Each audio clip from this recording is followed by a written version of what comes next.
20 yards away from me was this black shadowy figure. Something was watching me. I didn't feel that I was going to die until later on. I've come to describe it as like a liquid love, and I got sucked back. That was a humongous turning point in my life. I went from being a normal, athletic, healthy kid to being a sick cancer patient. I looked into the mirror, I just said, there is this chance that you are going to die. And I said, Dad, I'm going to pass. When I was 14, I was diagnosed with leukemia, acute lymphocytic leukemia. And that was a huge change because at that time I was just kind of a little athlete, living the average middle-class American life, good at school, had everything going for me. And then, all of a sudden I started getting sick in the summer of 2001, right after my birthday in June. And that lasted for about 2.5 months until the symptoms of the leukemia started getting worse and worse and worse. Went to the doctor, and then finally sent me down to Oakland Children's Hospital in Oakland, California, and said, you've got leukemia. And that was a humongous turning point in my life, because at that time, the only sickness I had really was having the flu a few times, maybe 2 or 3 times in my life. I went from being a normal, athletic, healthy kid to being a sick cancer patient. And how does a 14-year-old actually make sense of what you had to do, of what your body maybe was incapable of doing at times? So when I was diagnosed, I didn't really know anybody personally that had cancer. And so I didn't know what it entailed. And the doctors and the nurses kind of came in and just told me, and my dad, my mom, and my siblings and grandma, aunt, and all that, I would have to stay in the hospital for 30 days to receive treatment. And so at that time, I assumed that would just be 30 days. I would get treatment, and then I would be on my way and I would be good to go. And that is not how it was, because at the end of that 30 days, when I finally got done with the treatment, and at that time, I hadn't actually had any symptoms. I had 0 symptoms of the chemotherapy, which was shocking. The only thing that happened was I got a swollen, puffy face from a drug called prednisone, and I ate a lot. I was hungry a lot from that prednisone. But the doctor said, well, it is time for us to discuss the next stage, the next phase. And I thought, what the hell is the next phase? I thought I was done. And they laid out that I had another 9 months until May of the next year, 2002, to go through treatment, going in and out of the hospital and stuff like that. So I didn't even understand what I was getting, what I was in for up until that point. I just thought I can make it 30 days in the hospital and this is going to be easy. But I didn't really know what cancer was. I had no idea what it was. And eventually I learned through a lot of experience and asking the questions to the doctors. And they finally were like, well, yeah, this is the potential that you could die. Like, this could kill you. And I thought, wow, whoa, wait a second.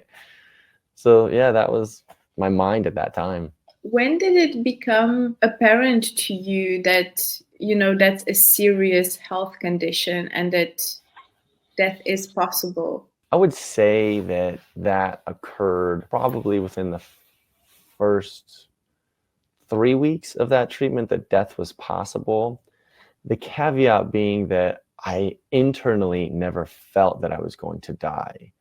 So I never had this feeling that death was imminent, or, I was on death's door. It was like, okay, that's a possibility, but I am pretty obstinate, as my parents and my wife would say. That I'm an obstinate individual, and I never allowed myself to really, in that time period, to really go, all right, I'm going to die. It was in my head, I just thought this is going to be a barrier, an obstacle to overcome, so that I can continue to play sports. And then when I'm a professional athlete, I can share this story and everyone can know that if I was so strong and so amazing, and it's going to make for a good whatever. And that was my mindset at that time. So I didn't really accept that I was going to die, because I didn't feel that I was going to die or that I was close to death until later on. And what happened later on? Well, later on being when 2 years later, when I relapsed at 16 and had to get a bone marrow transplant. And there was a moment when the doctors told me, and my nurse practitioner said, you have a 50-50 chance of surviving this. So in the beginning, it was you have a 95% chance of a cure at the very first diagnosis. The second diagnosis with the bone marrow transplant is they said, you have 50-50 chance of surviving this. So when they said that, that became quite a bit more tangible. And I still didn't want to accept it, but there was a moment I had when I was 16, and it was probably a few months before the bone marrow transplant. And I had this interaction with myself in the mirror. It was weird because I looked into the mirror and I looked into my eyes and I just said, there is this chance that you are going to die. And you have to accept that. And that was a weird moment. It was kind of like a trigger, even though this was after the near-death experience, almost 2 years after the near-death experience. I still was wrestling with that experience and trying to rationalize it and accept it fully.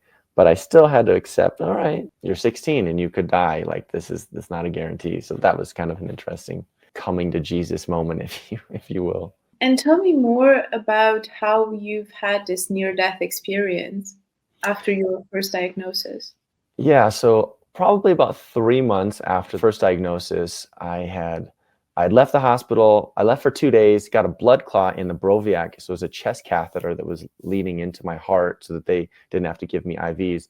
I got a clot in that. They had to take that out, give me an angioplasty. I then had to stay another month in the hospital to make sure that the infection that had come about as a result of the bacteria clotting to that clot was all gone. So when I got out of the hospital, my back started to hurt, and it was that my L2, L3, L4, my lumbar vertebrae had fractured, and I needed to get a back brace. So I finally got out of the hospital, and we're in Reno. I'm with my dad, my 4-year-old brother at the time. We go to a technician, a prosthetic technician, and I had just gotten a lot of blood work done earlier that morning. So we get there. He's going to take the measurements because it was going to be a cross on my chest to kind of hold me in position upright so that my vertebrae would heal normally and that I wouldn't have like a lower back hunch. And as I'm standing there, I was kind of standing with parallel bars, so I was supporting myself. I started to get a little fuzzy. And my dad and the technician had known each other.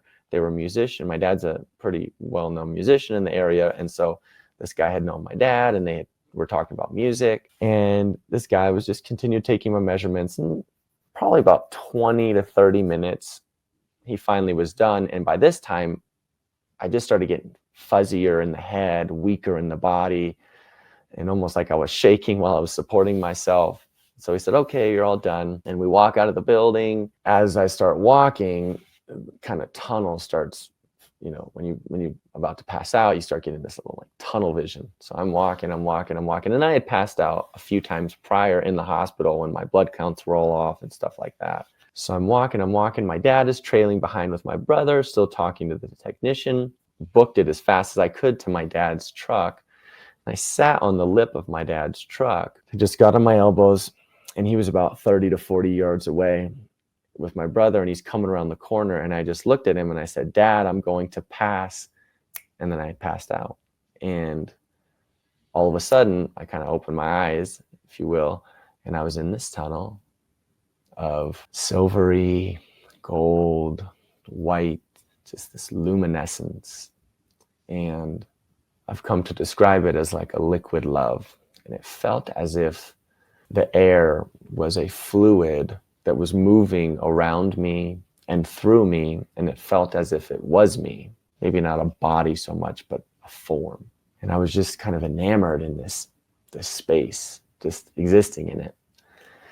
And then I looked forward. My mind wants to say about 20 meters, 20 yards away from me was this black shadowy figure. And I immediately thought to myself, oh, that's Grandpa Joe. It's my dad's dad who had died 7 years prior. And he was in like a trench coat. The figure was a trench coat. And we had this inaudible telepathic conversation. And what I remember him saying, there was a lot more spoken. I just don't remember it.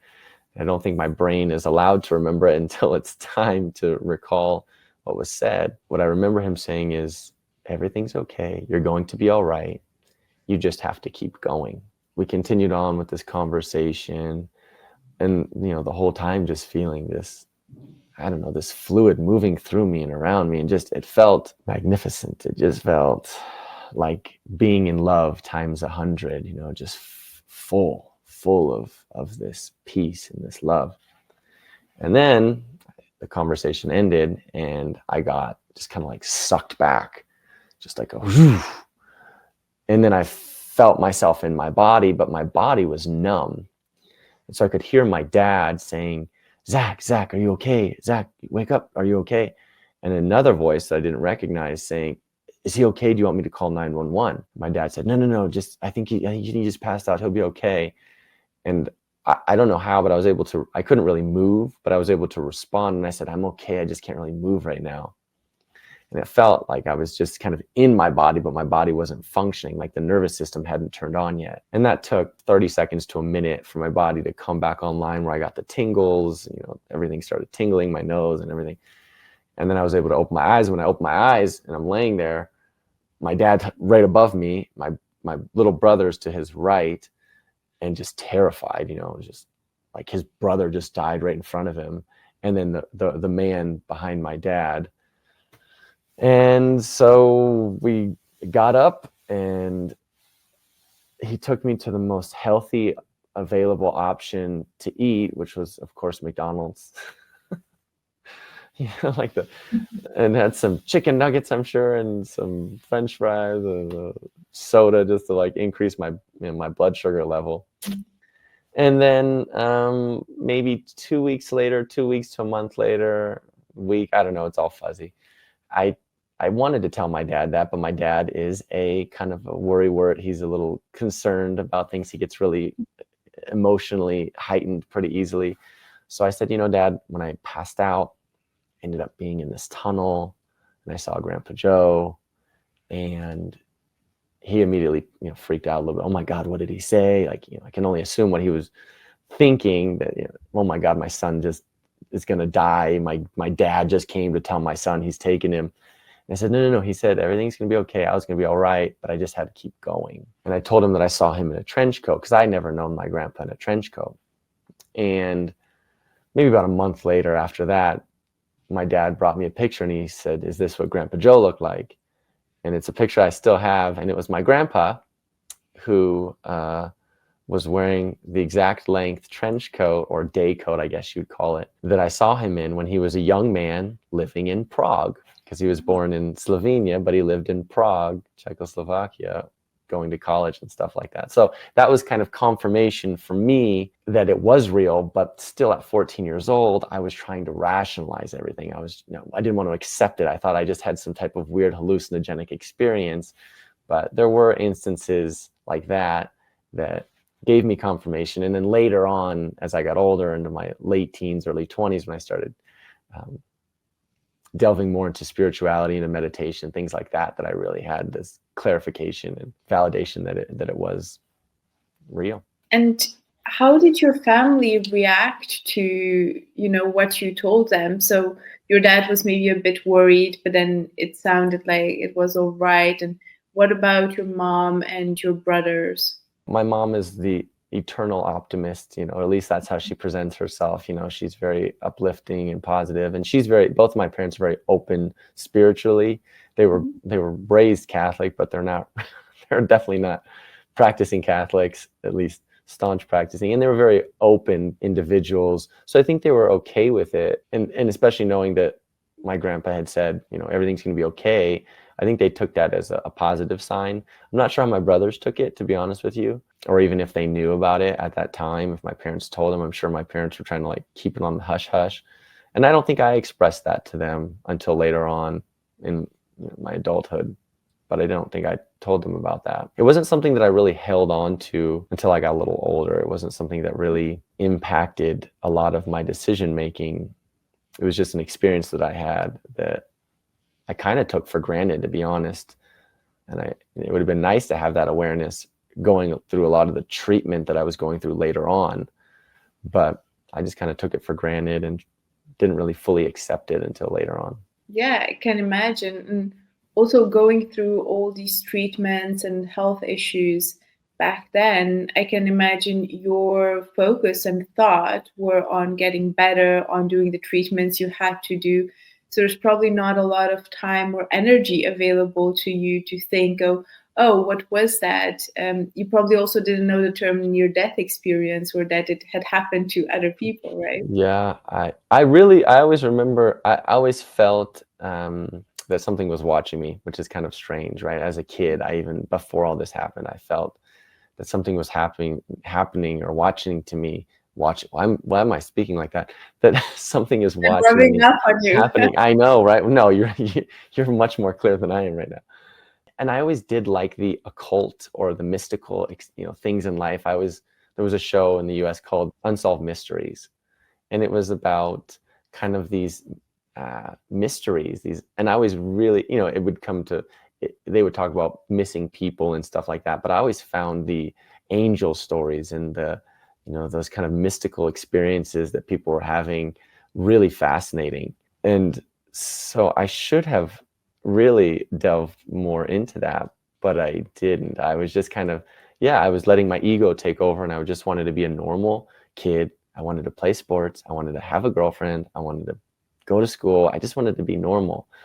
And that kind of wasn't my path. Like I had to accept not being normal later on in life. Like you're just not going to have this normal experiences. And that's a good thing, right? It's going to lead you to different places in your own mind, in your own heart.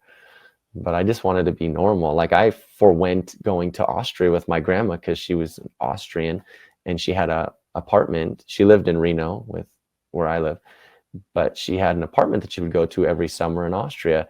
And when I got done with all my treatment, she said, "Let me take you to Austria for the summer and, before you go to college." And I said, "No, no, no, no. I'm going to start working. I'm going to get a job." Like, what kind of stupid idiot was I at 19 years old? But I wanted that normalcy in my life. I didn't want any more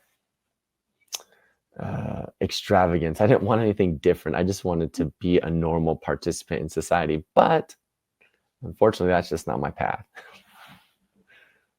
And I can understand that because I think when I think of your story, from being 14 and going through all these treatments, and we were talking a bit before we started recording as well about the importance of mindset. And I think now that you're an adult, you realize how important mindset is. But when you're 14, you have no idea what a word even means.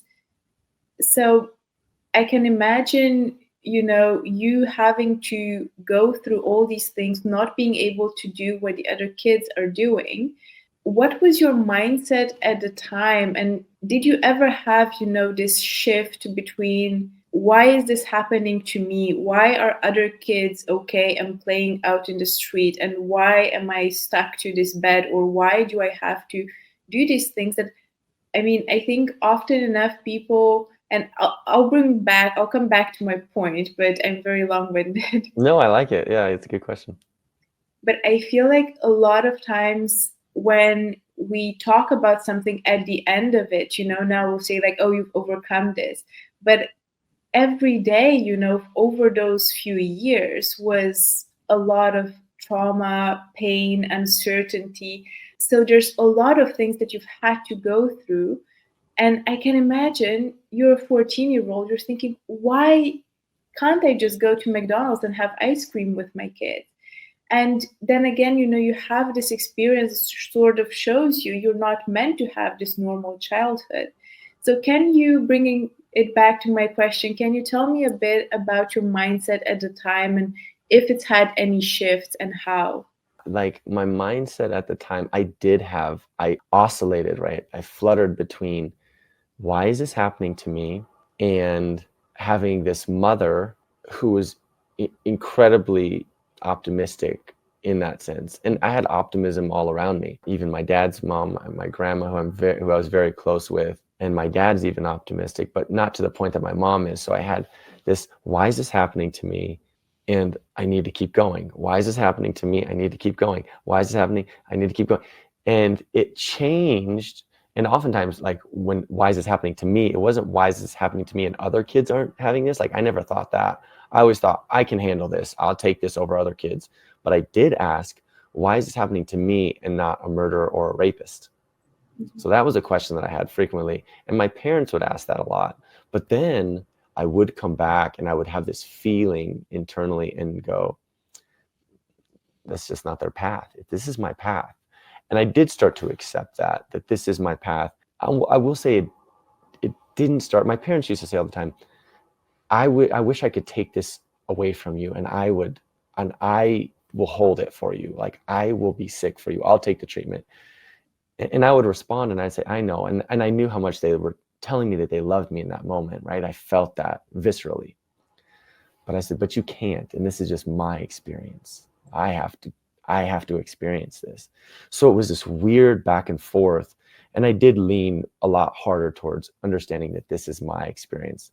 It was harder in the moments when I was getting the chemotherapy and I was feeling really sick, or particularly when I was on this prednisone and my face was really swollen and I couldn't really see myself in the mirror, right? I just looked so different from how I saw myself in my mind's eye. And so it was like this learning how to look beyond who I was as a physical body, which I still 22 years later deal with, right? Like, still accepting my appearance and how it changes versus how I see myself in my mind. But yeah, it was this back and forth between those two, but it was never, I wish other kids had this. That was never a thought. And I got to this point in my obstinance where I said, I truly felt I can handle the chemo. If I could, at 16, when I relapsed and I was with the other kids in this 5th floor, it's called the 5th floor at Oakland Children's Hospital.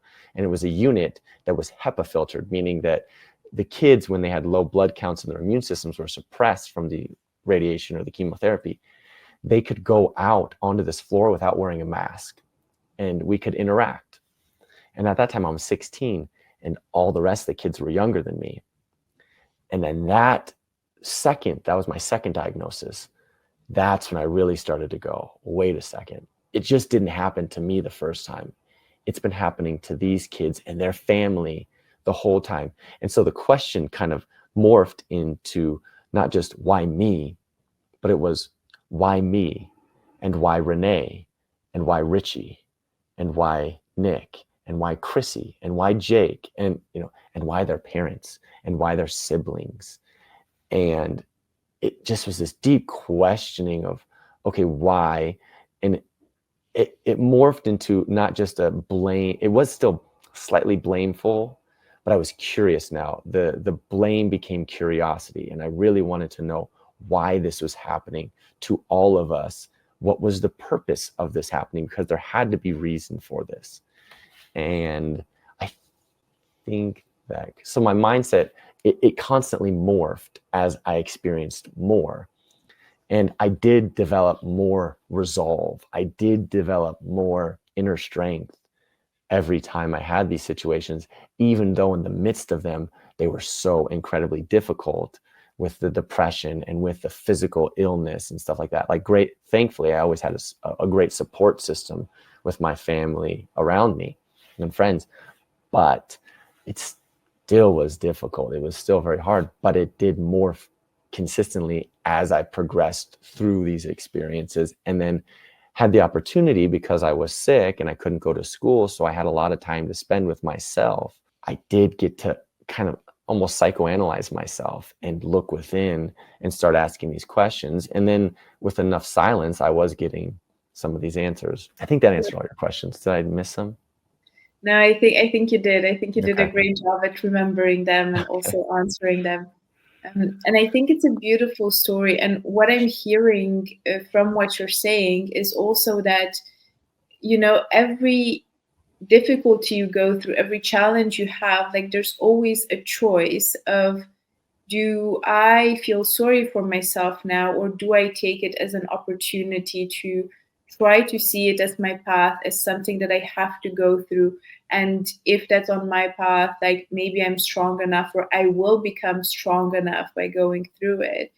And I don't think you're either one or the other, but I think it's a succession of moments. And every time, maybe sometimes you're a bit weaker, it's just a bad day. And then, you think, why me? Haven't I been tested enough?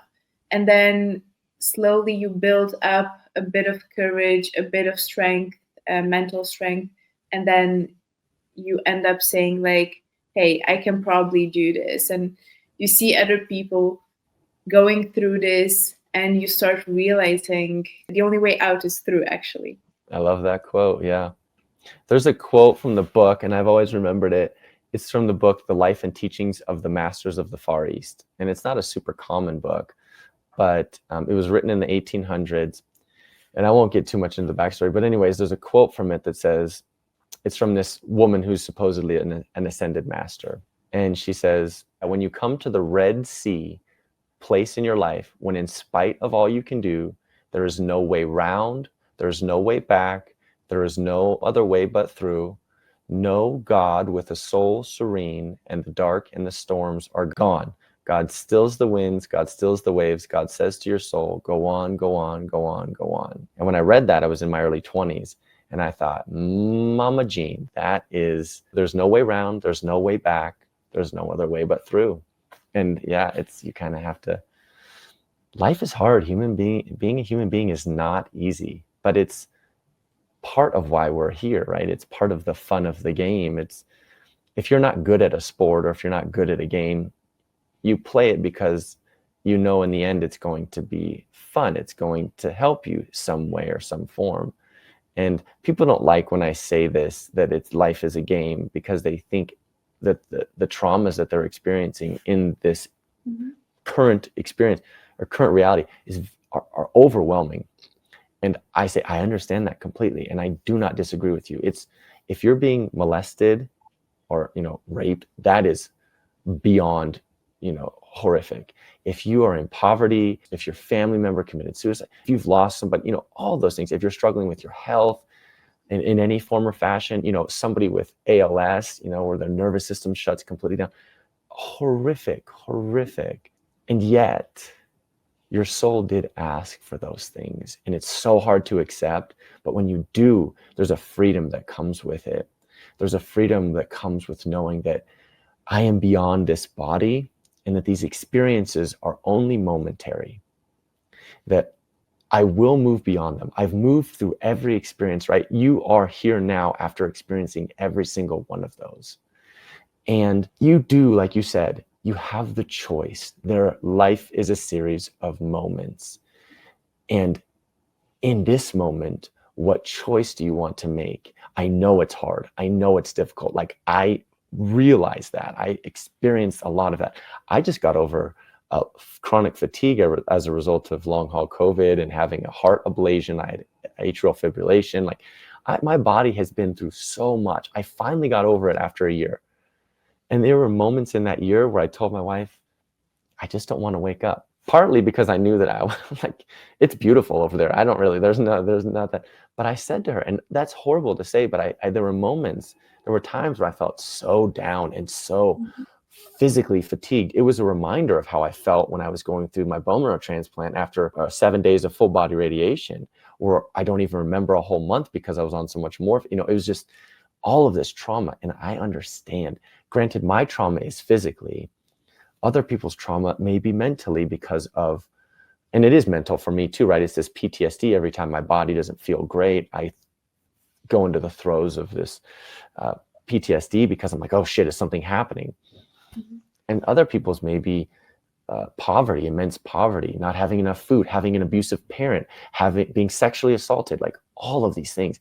I know it's difficult, like I truly do. And I feel for you. And the reason I share these things is because I want people to feel that they have the freedom and that they have the capacity to move beyond that.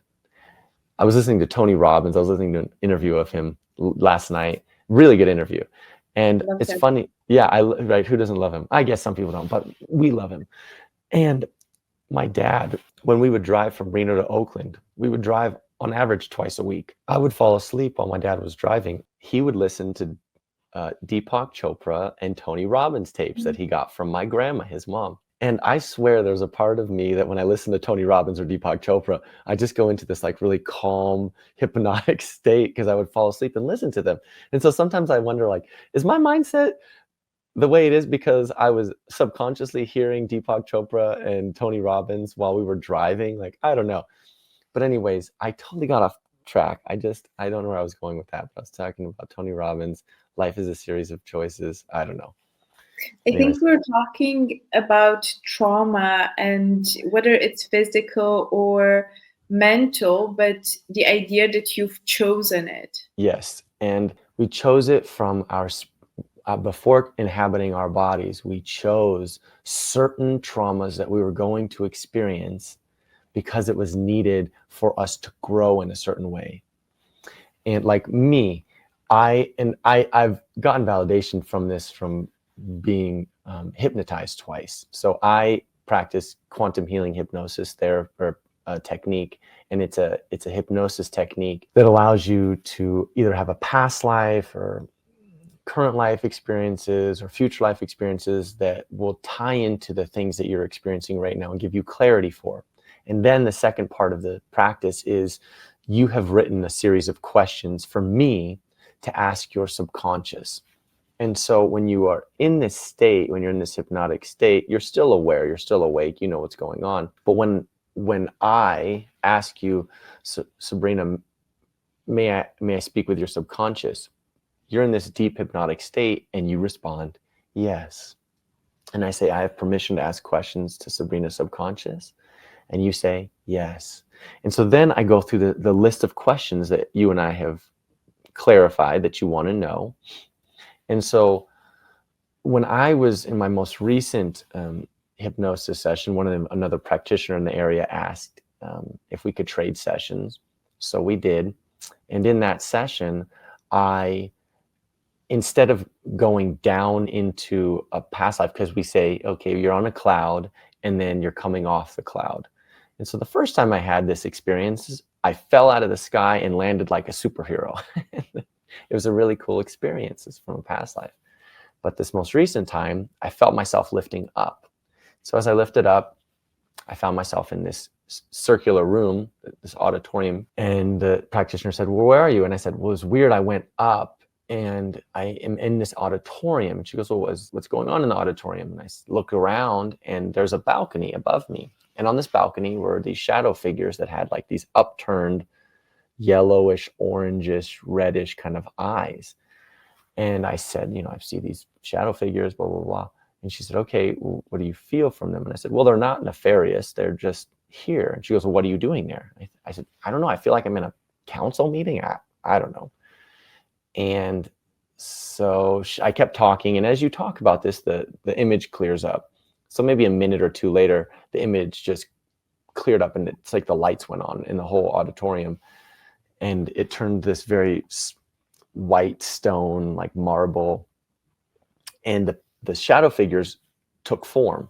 And they were all in the form of almost look like Greek gods, if you will, in white tunics. And they all looked slightly different. And she said, okay, well, who are these people? And as soon as she asked that, all these names popped into my head. And it was Yeshua, Melchizedek, Josiah, Sophia, Michael, blah, blah, blah. And there was 10 of them, or 11, 10 or 11. I think it was 11. And those are the names I remember, but there were more. And it was just like, bang, bang, bang, bang, bang, bang. And she said, okay, well, why are you here? What is you? And so she asked that question, and then I kind of took over and just started asking the questions verbally, and then I would get this answer and said, well, why am I here? And they said, well, you chose to be. I said, what does that mean? I didn't choose. I just floated up here. I didn't choose to be here. So they're responding, and eventually, maybe 3 to 5 minutes later, I felt like my conscious mind just went, it looks like on the screen I'm going to the right, but I'm going to the left. I just went to the left.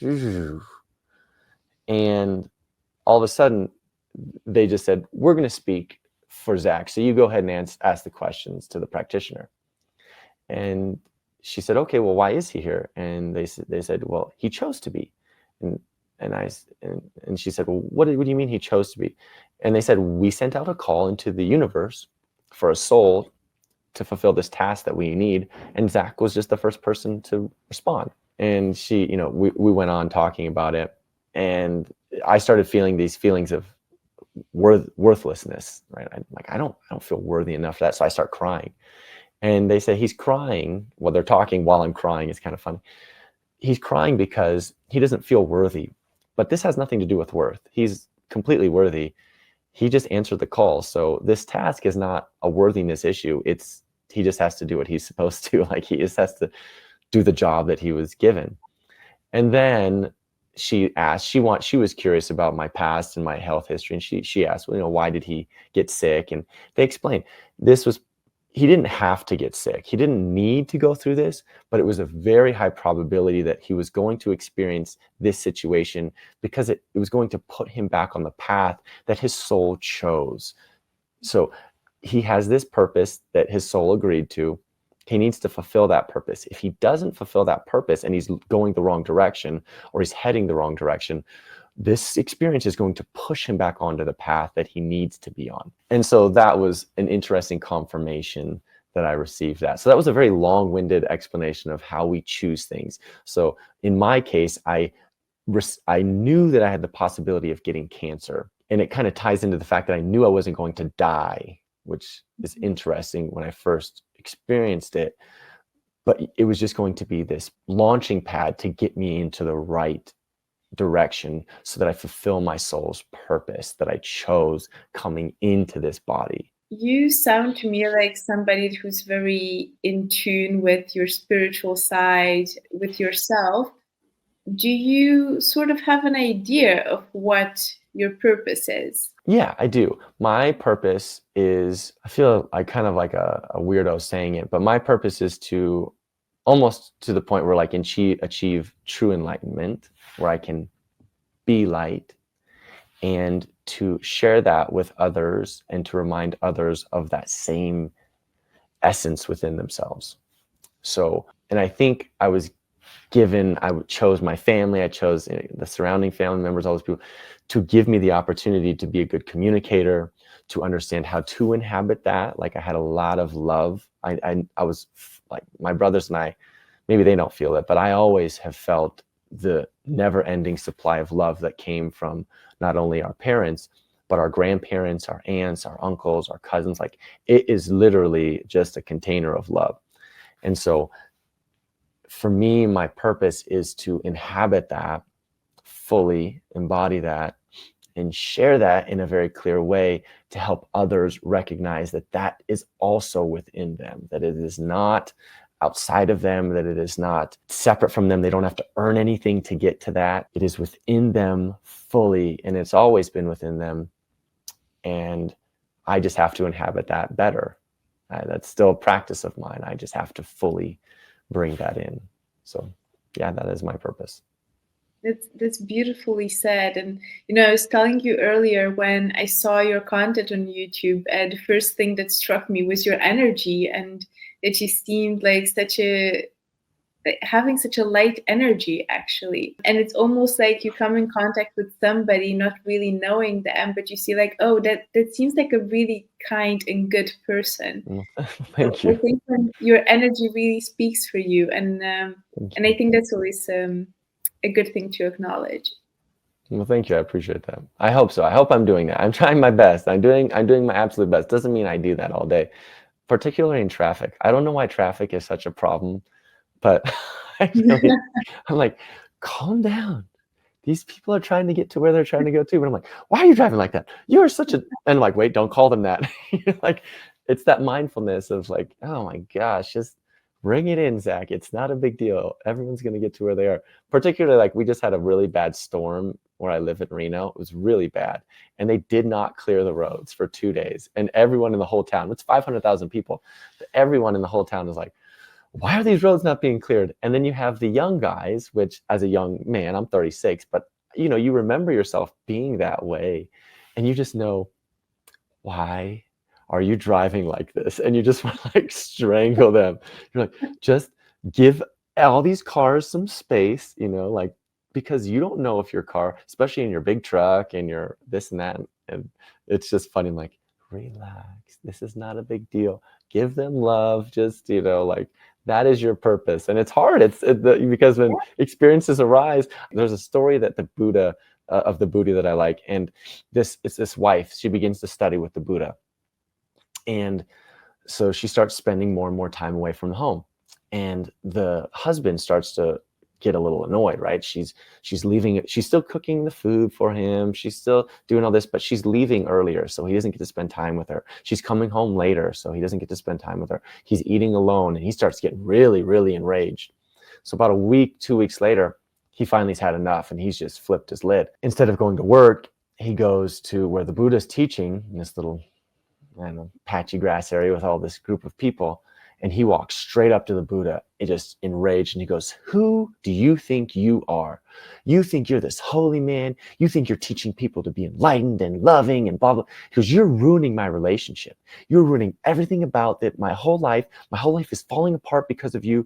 You are nothing. You're not a holy man. You're worthless." And he spits in the Buddha's face. And everyone just gasps, right? The whole audience, and Buddha just sits there lovingly smiling at the man. Doesn't say a thing, just sits there. And the man just turns and he walks away. He feels so self-righteous, and he gets home, and all of a sudden he has this image of the Buddha just staring there, smiling, like loving him. And he immediately feels this immense guilt. And he's like, "What did I just do? I need to go back and apologize." But he doesn't, right? He doesn't. He just keeps holding on to it. A few days pass, and after, that second, third day, he's just filled with guilt, and he cannot get the image of Buddha staring lovingly into his eyes.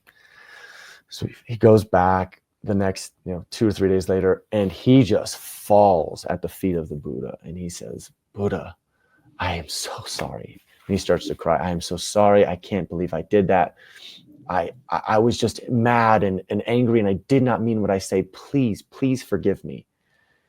And the Buddha's still sitting there lovingly and silent, or still says, "I won't forgive you."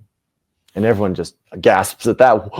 The Buddha's teaching us forgiveness. Like, why would he not forgive this man? And he pauses and he says, "Because the man who is before me now is not the man who spit in my face a few days ago. So there's nothing to forgive." And for me, the storyline is, how do I inhabit that spirit, right? That presence. How do I, when somebody's yelling in my face, that I don't respond with anger, and I want to, like, when somebody's cutting me off in traffic or driving like a maniac, how do I find that state of stillness and love and compassion in my heart and go, "Let them be"?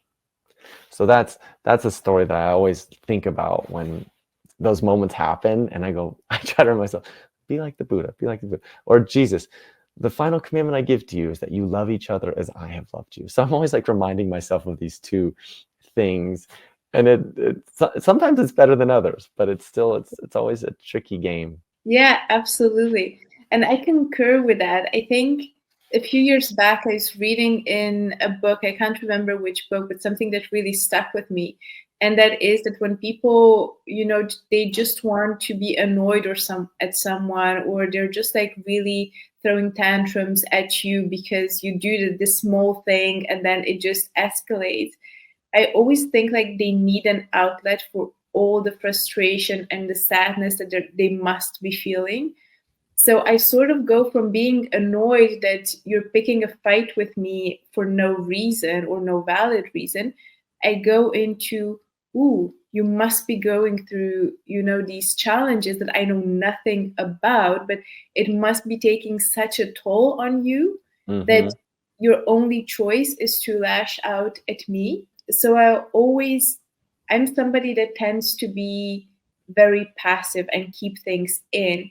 So what I've developed is when I'm in those situations, I will not accept it, but I will say, whatever happened to you, I'm deeply sorry that made you react this way. I'm very sorry. You shouldn't have to go through that. But also, you cannot behave that way with me.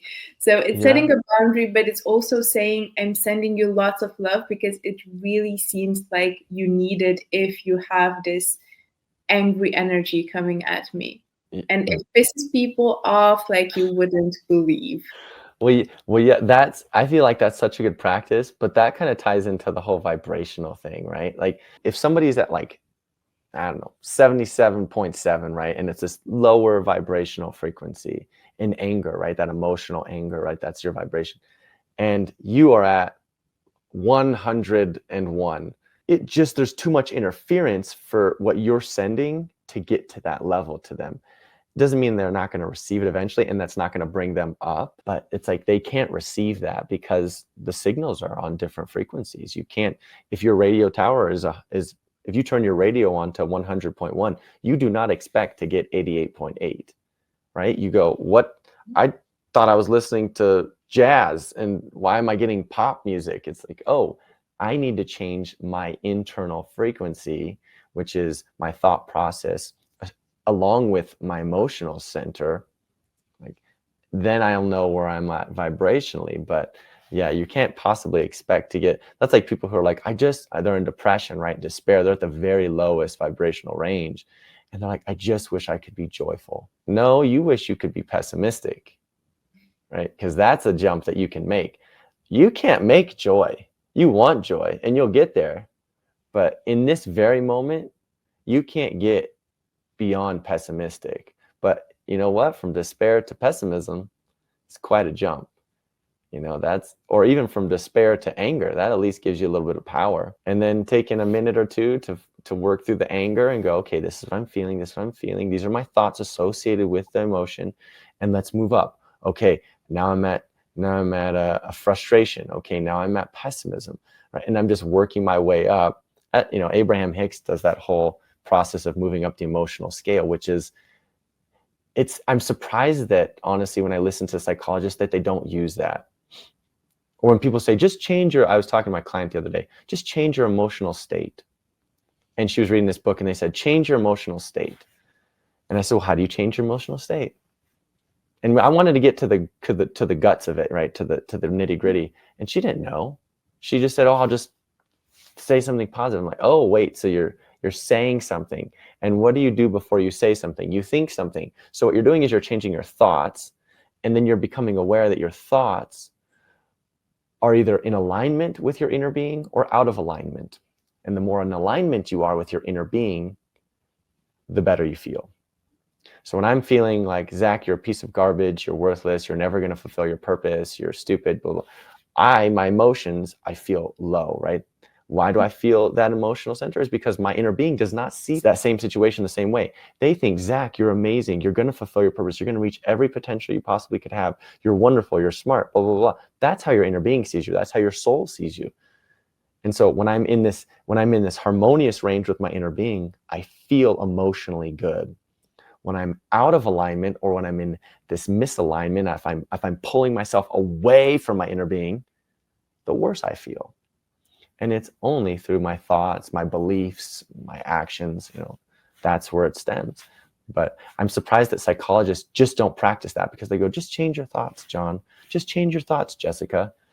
Or just change your emotional state. But they don't recognize, or they're not teaching that thought and emotion are directly intertwined. And as soon as you recognize that the thought will cause the emotion, then you can change your thoughts and the emotions can rise on their own. That's amazing. And also something I wanted to dive a bit deeper in is, if we imagine somebody that's struggling with depression. I mean, you yourself said, you're dealing with the effects of COVID and feeling so tired, feeling like your body isn't reacting the way you want it to. Over days, over weeks, over months, it really takes a toll on you. So imagine somebody who's really just on the couch, super depressed, like even the thought of going to the grocery store to buy, I don't know, groceries for the week, it's just such an unbearable task at the minute. What's your first steps? Like, how do you find a way forward from that? My suggestion would be, make a choice, just a simple choice, right? One choice,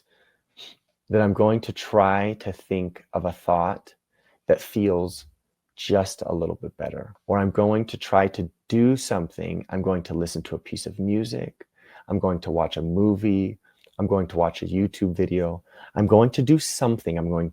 Whatever it is, I'm going to pet my dog, that allows me to move from that state of complete despair to just a little bit higher. So despair to anger and rage, and then from rage to frustration, and then from frustration to disappointment, or disappointment to frustration, and then from frustration to pessimism, right? Just taking a step, one step at a time. In all honesty, if you're in a state of despair, then this is a really, I think, important one. Get outside and do one thing for somebody else. I think that may even help more than trying to work myself up mentally, up this scale of this emotional scale. Do something for somebody else in whatever form and fashion that may be for you. Realistically, if you can get out and you can volunteer somewhere, which I know in your state of despair and depression, you don't want to get out and do anything, but I think that doing something for somebody else always lifts us up, because it's an indication, it's a showing to ourselves that we have enough that we can give to somebody else. And so I think that's just a subtle shift mentally in our minds that will help us elevate. And then once we start moving up, ride that wave and keep doing things that make you feel just slightly better, just slightly better. Okay, well, I like that. I like doing this. Hell, even if it's eating something that you like and not feeling guilty, or I'm going to eat a piece of fruit today instead of having that. I'm just going to make one choice, right? One choice at a time. And I think you stack those wins until eventually a day you change your state from depression to just disappointment. And that's a huge, huge jump in a day. That's a humongous jump. And then when you're disappointed, you just go, okay, I'm just kind of pessimistic, or I'm flat the next day. And then that third day, you can maybe jump into hopeful. It took you 3 days to get to hopeful, but you got there, and ride that wave, and then start developing practices that keep you in that place. So my practice every morning is gratitude, is finding gratitude.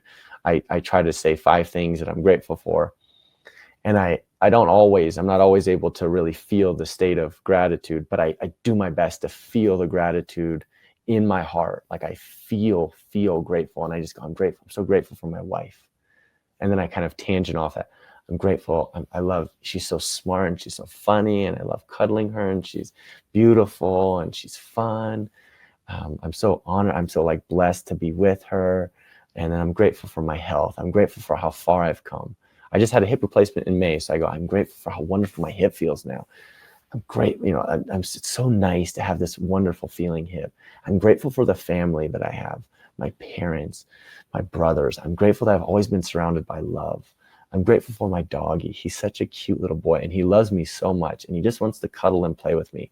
And he thinks I'm the cream of the crop. And I'm so grateful that I have such a wonderful dog. I'm grateful that I have this warm house. So it's this, as Abraham Hicks would call it, the rampage of appreciation. But when I'm able to think it and feel it, but oftentimes we can't get to that place. If we're in gratitude is the highest point, right? It's love, it's gratitude, it's joy, it's a state of bliss. If I'm in depression, I'm not going to get there. So allowing myself, being gentle with myself, giving myself grace to work myself up bit by bit. But, and this is long-winded, doing something for somebody else, whatever that may be, and not expecting anything in return, just giving, because it reminds us that we have enough to give, and that brings us up. I love that. And I think also, those tiny things, my issue is a lot of times with our hustle culture, or grinding, and you have to have massive goals, you have to achieve them if you have them. Like we often enough say oh, I want to be a millionaire, or if I want to be fit, I just have to, be super fit or something like that. And it sets the bar so far away. But sometimes, if you're in a depressed state, I think getting off the couch, a big win, a huge win at Huge that win. Just get up and for that 10-minute walk around your block, literally a half a mile or a quarter of a mile. Just walk. And I think a lot of it ties back into presence. As Martin Luther King would say, take the first step in faith. You don't have to see the whole staircase. Just take the first step. Or as the other adage, how do you eat an elephant? One bite at a time, right? So you can have these lofty goals, but it's just do one thing, do one thing, do one thing. And like we were talking about earlier before this started, developing that anterior cingulate cortex, which is our motivation center, our self-discipline center. And when we do one thing that is challenging to us, even if it is like, if you're severely overweight and just getting up off the couch and taking that 5-minute walk, or sitting up and down from the couch 10 times in a row, that is going to strengthen and develop and enlarge that part of your brain that helps with self-discipline, that helps with motivation. And so just taking one step, making one choice, one choice, one choice, and then stack those choices until you're at your goal. I love that. It really breaks health down. It makes it really simple and achievable. You don't have to 180 everything and just wake up tomorrow, be a different person. Because I think if that's the goal, I think it's just unachievable. And often enough, you'll wake up tomorrow wanting to be this, fit person. And then by lunchtime, you'll just be hungry and you'll be going straight to the McDonald's for what you've always done. Yeah. It's hard because you want to see yourself, and I understand this too, especially with the health, you want to see yourself as who you are, right? I had such a hard time with that when I was on prednisone, and I couldn't, my face was so swollen. And it was so hard for me to understand myself. And I really, really, that's when I really, really, really I got eating disorders and all types of stuff. It's allowing yourself the time and the space to move forward and taking it day by day by day. Like right now, I'm 9 months out of my hip replacement and I want to be jumping. I want to be running and not having pain when I'm running. And now the pain is very different. It's my nerves and my connective tissue that's still healing, going, slow down, slow down. But it's an everyday practice for me to go, wait, oh, it feels good today. And I'm so grateful that I can move it in this range of motion that I couldn't move before. So it is kind of nice to take count of where you've been to see that you are moving in the right direction. I think we get lost in that. It's either we get stuck on who we were in the past, or it's trying to get to where we want to go. But the journey is the destination, right? The journey is the process. And so just taking account of, oh man, I used to not be able to walk without a limp. I couldn't cross my legs without it sending a level 8 pain all the way down my foot. And I think, oh man, this is great. I can move, I can walk with no pain, not a single, I don't even think about it. Then when I run, my brain goes, hey, wait, pause for a second. You can't sprint that fast yet. We're still healing. So it's going. And instead of getting disappointed that I can't run as fast as I want or jump as high as I want, going, oh, wait a second, look how far I've come. This is really nice.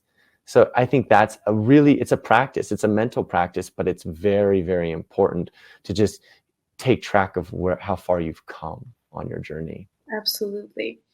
And because we're on the topic of health, and I know you're a personal trainer, you're a health coach, so you're really knowledgeable about health and fitness. Why should we aim to be in good health? There's so many fitness goals that we can have. We can say, like, I want to run a marathon, or I want to have this goal weight, or I want to look that way in a bikini. But what should our biggest goal be?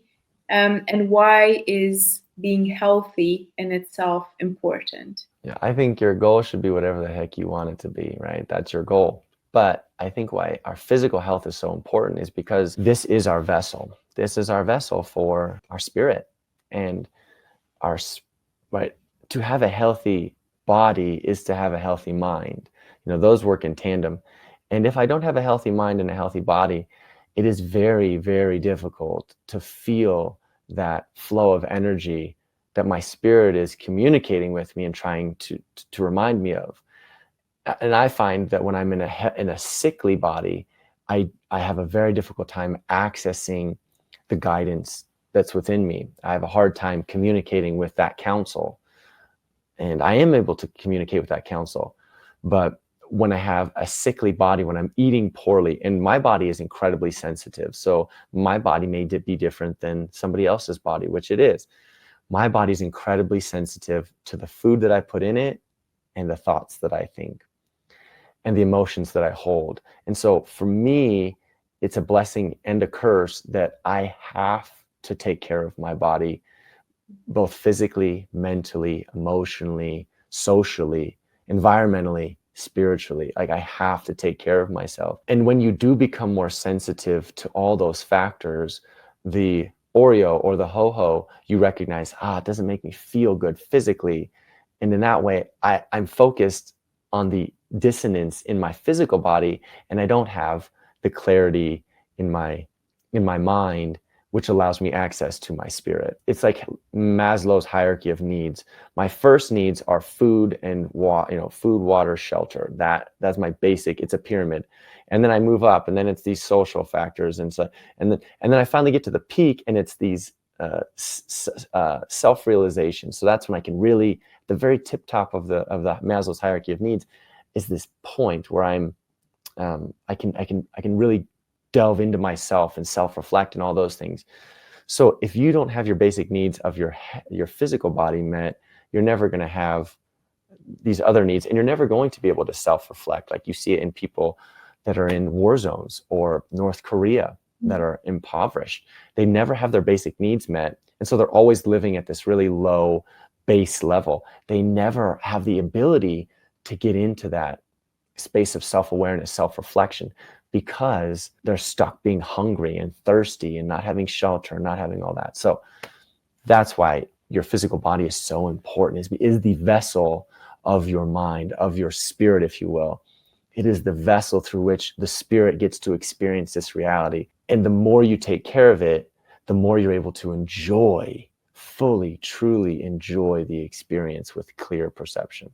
Love that. And I think that's so beautifully said, because to me, I think fitness and taking care of your body physically, but also through what you eat, it really connects, for me at least, with how I'm feeling mentally.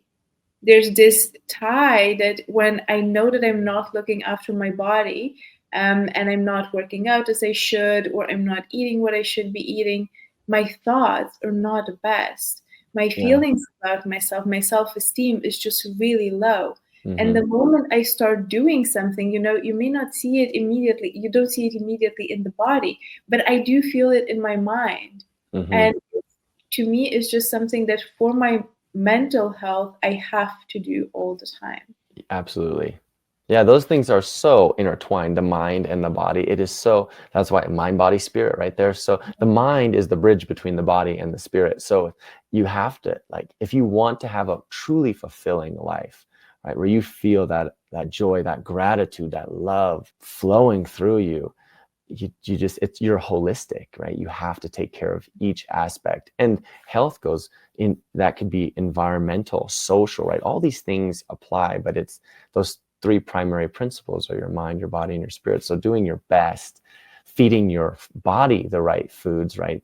The fruits, the vegetables, the nuts, the seeds, I'm a vegan, but eating as wild caught meat as you can, and pasture raised eggs and all these things, making the right choices in that way, even though it's expensive, doing the best for your body. I remember a guy telling me, he goes, either you pay the doctor or you pay the farmer.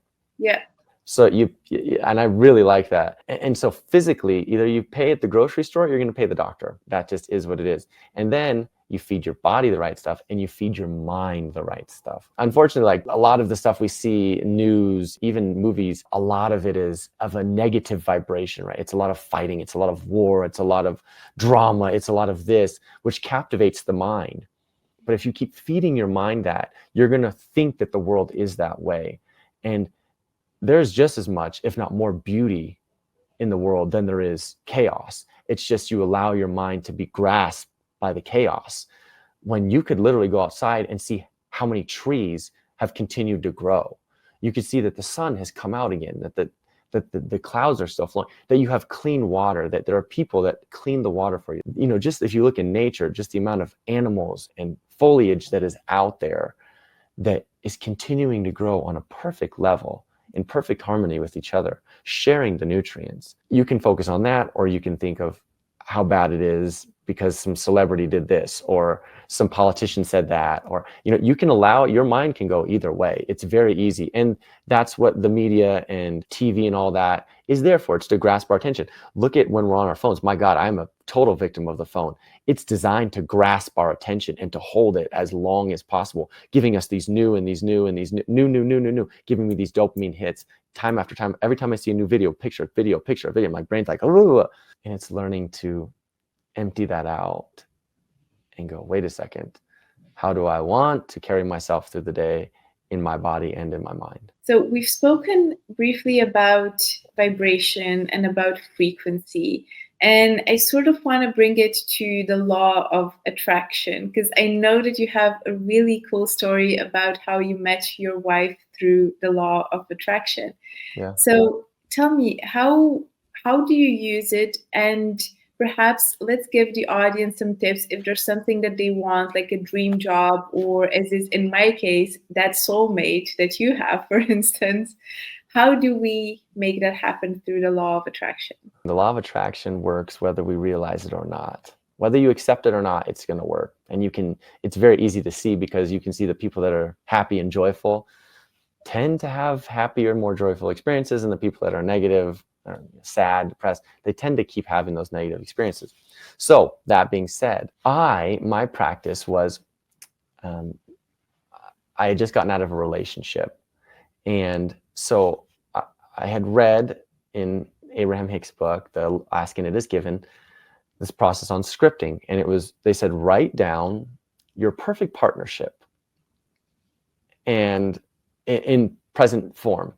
And when you're writing it, try to feel the emotion of being in that relationship. So I wrote down 3 pages of stuff, not just who I wanted in my partnership. So, excuse me, but I took all the things that I liked from my ex, and I also acknowledged all the things I didn't like, and then wrote them in positive form. So I took all the things that I enjoyed from her and all the things that I wish were different, which is kind of, but, you know, like I shouldn't, you know, you should accept people.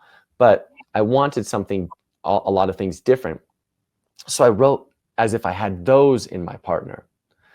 And then I wrote down who I wanted to be, how I wanted our family interactions, all of those things. So I tried to think about everything. So I wrote down 3 pages, what I wanted in my partner. And after that, I realized that, okay, if I have this desire for this person, then this person has to exist. I can't ask for something that does not exist. So then every day I would reread that, and I would visualize being with this person. And I would feel myself cuddling next to her, and I would feel us kissing and laughing and doing stuff and going on hikes and exercising, you know, just doing all these things, just enjoying each other, just being in the moment. But I visualized, I read it, and then I visualized. And as I visualized it, it became this really fun game where I felt in the moments that I was with this person. And so it was almost like I didn't want to, really, it sounds silly, but I didn't want to come out of the visualization because I was excited for it. And I was excited having it. And so I'd come out, and throughout the day, I would intentionally look for signs that was coming my direction. So when I would see a couple holding hands, instead of going, oh, I wish I could have that, I would go, oh, I would say out loud, thank you for showing me that I'm going to have that. When I would see a couple laughing together, I'd say, oh, thank you for showing me that I'm going to have that. And I would look for signs and things that this was coming to me. So I was really preparing myself that this was coming. So I wrote it down. I visualized it every day.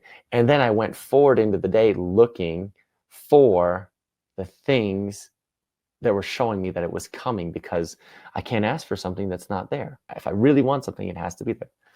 And so one day I'm at the gym, and not a gym that I worked at. I was just at a gym that I had worked out at.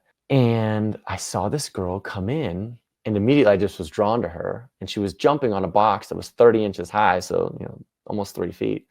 She was jumping on it, and she had black hair, and they were red or pink tips, red or purple, but they were little tips in her hair.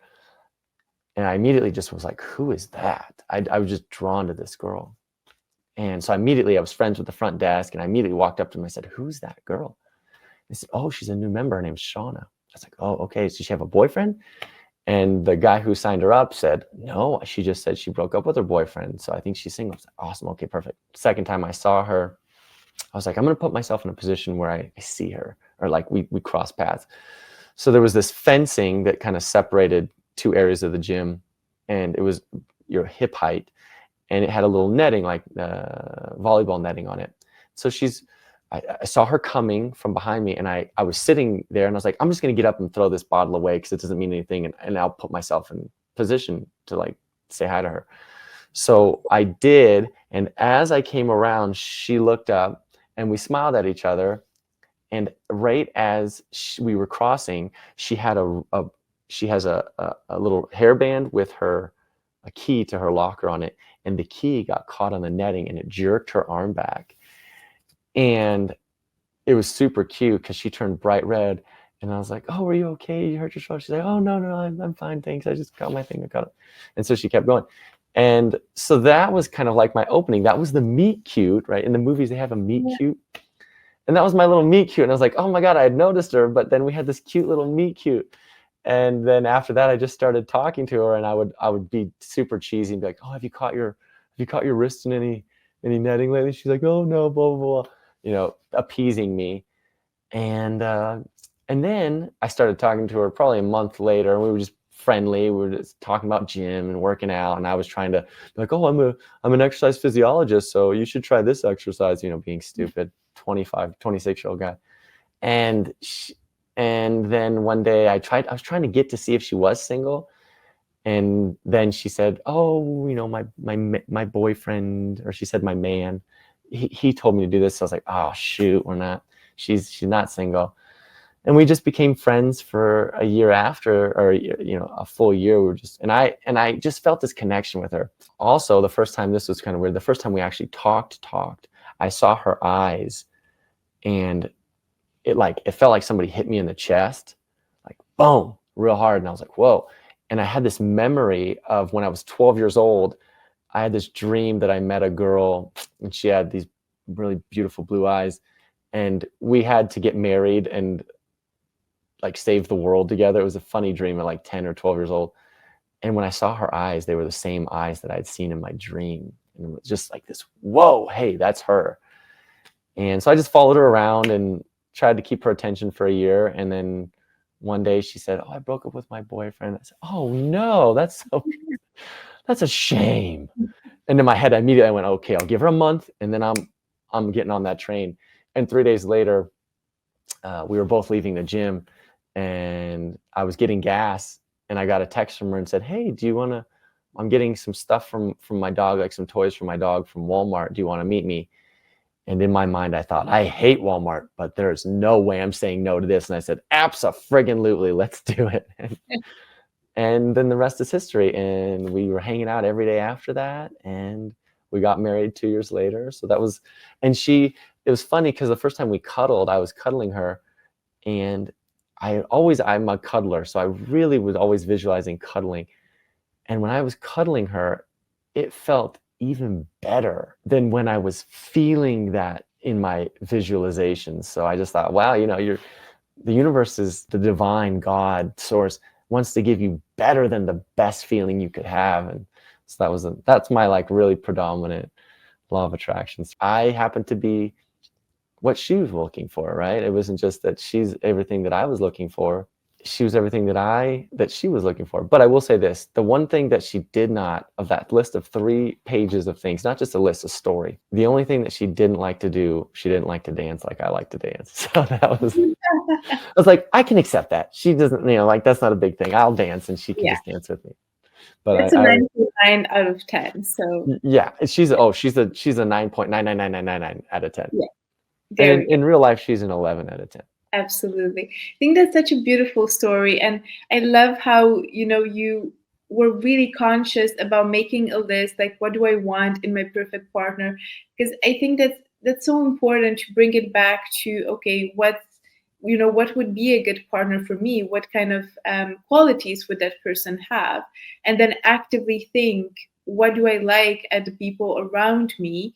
What do I dislike? How would then my ideal partner need to be? Yeah. Rather than just meeting somebody and going off of physical attraction, which is what you need because you Yeah. can't have it otherwise. But you do have to think of those qualities as well. Yeah, and I really, it's a practice, but really letting the contrast, the things you don't like, be the driving force for your conscious mind to go, oh, I don't like this, so I do like this, and Exactly. not getting stuck on the this. I don't like these people. I don't like, and I ask people all the time in coaching, what do you like? Well, I don't like these things. And I go, okay, let's let that be a driving force for what you do like. So you don't like people like this or situations like this. Let's get you to focus on what you do want as a result of that, because naturally the progression of our soul is every time we experience something we don't like, the inner being or the soul expands to what we do like. So if we want to align with that vibrationally and embody that, right? If I'm sad, I want happiness. If I'm poor, I want riches. If I'm sick, I want health, all these things. So I know I'm sick. What is it that I do want as a result of this? Well, I don't want, it's like, I don't want to be weak. Okay, so I do want strength. I don't want to be fatigued. Oh, I do want energy.